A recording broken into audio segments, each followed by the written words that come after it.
Wag na wag mong i-skipin ang video na ito.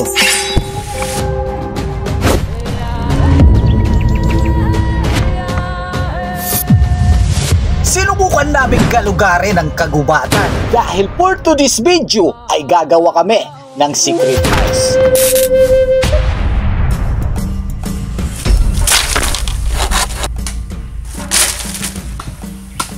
At pinapaalala ko lang na hindi kami nagsisira ng kalikasan at dati nang may butas dito at hindi na kami nahirapan.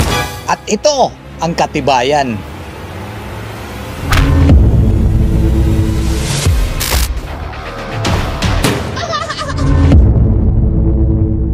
Ayon sa bagong pag-aaral ng mga researcher, ang buhaya ay hindi na kabilang sa mga hayop, kundi kabilang na sa mga tao.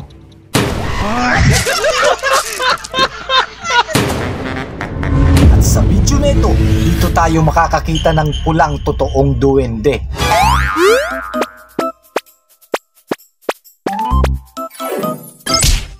What the fuck?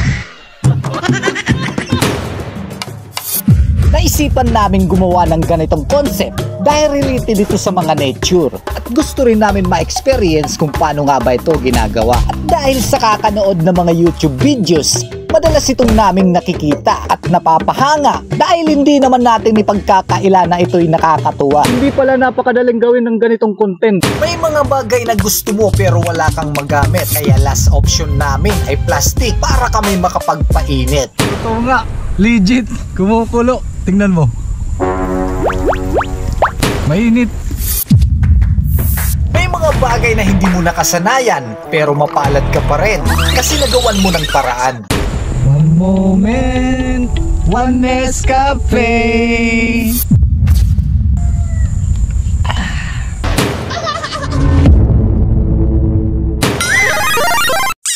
Mangunguha muna kami ng kawayan. Sa mga napapanood mong mga survival videos ay hindi ito kayang gawin ng isang oras at araw. Dahil sa pagagilap pa lang ng mga materyales na aming gagamitin ay nahirapan na kami. At pagkatapos itong biyakin, kailangan linisin pa ito para hindi kami masugatan. Ang ginawa nating dingding ay kawayan. At katulad ng mga bushcraft builders, simula umpisa ng video ay hindi rin kami nagpapalit ng kasuotan. Kahit ilang araw na namin itong ginagawa.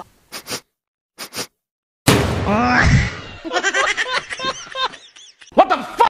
Wala kaming sinusundan na plano kung paano, basta't desidido lang kami na gawin ito. At dito, lumalabas ang aming diskarte at talento na maging sure at sigurado na maging real secret house ang kalalabasan nito.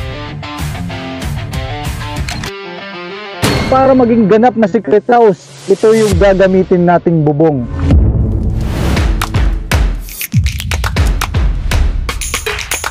Welcome sa aming secret house.